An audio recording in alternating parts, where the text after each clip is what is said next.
Even the witches know that. Yes. The church are the people who are inside, and those are the people we are targeting.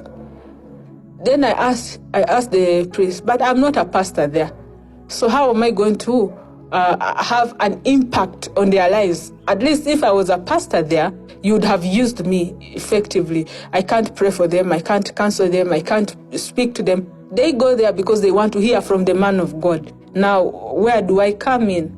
And she said, okay, before even we tell you where you come in, we want you to see what is happening so far, the progress so far in the church in Uganda. So we went, she took me in an inside room in that house of that man, Right. And they turned on a screen. The other thing, before I forget, when I entered that room, I went with Harriet, the girl that I had traveled with. Yeah. This one remained in the shrine, tied in ropes. The other girl who shouted the name Jesus. Yeah. She remained in the shrine. She was tied in ropes. But in that room where we went, I found some students that I knew from our school. And I was shocked. I was like, hey, you. So you're also one of them. They're like, yeah, this one is one of us. This one is one of us. This one is one of us.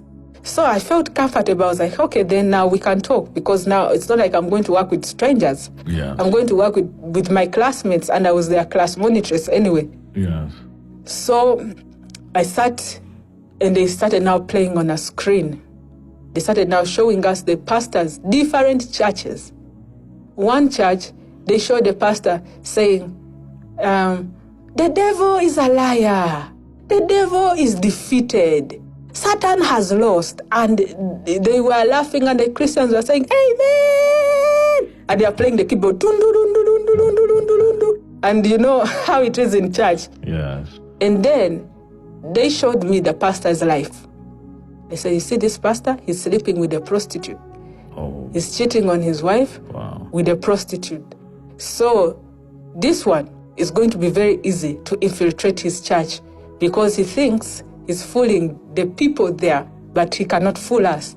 So as we know the person we are going to attack and what we are targeting, we want to bring down this kingdom.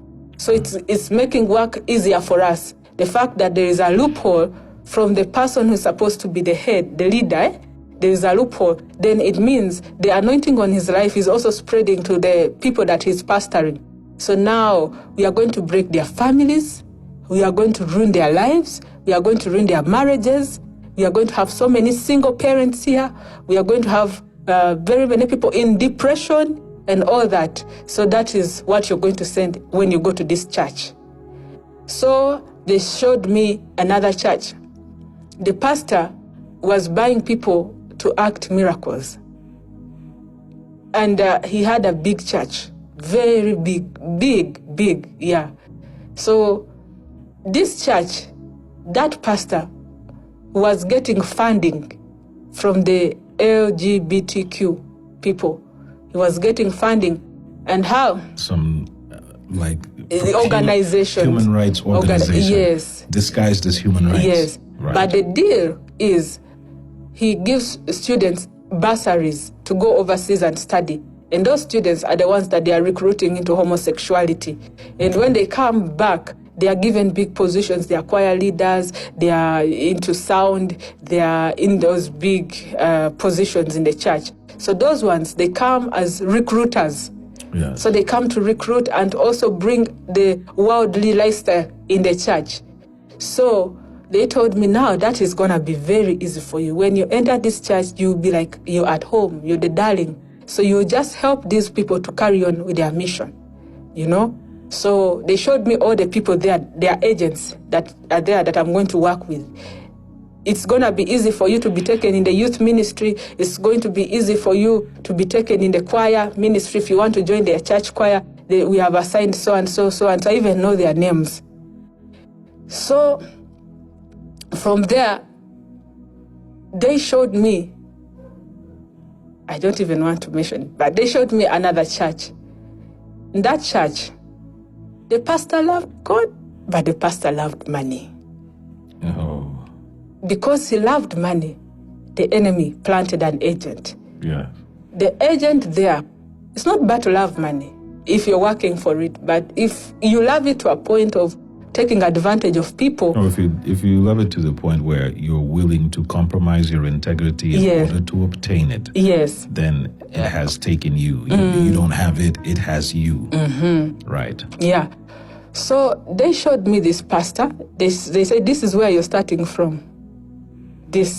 Join the choir. As soon as you go back, join the church choir. Be very punctual. Be very committed, more than the choir members. Do everything that can make the pastor notice you. Don't complain. When the Christians are grumbling that they have not been given transport back, when the workers are complaining that they are not appreciated, you don't complain. Just show the pastor that you are available. Win the pastor's trust. By the time you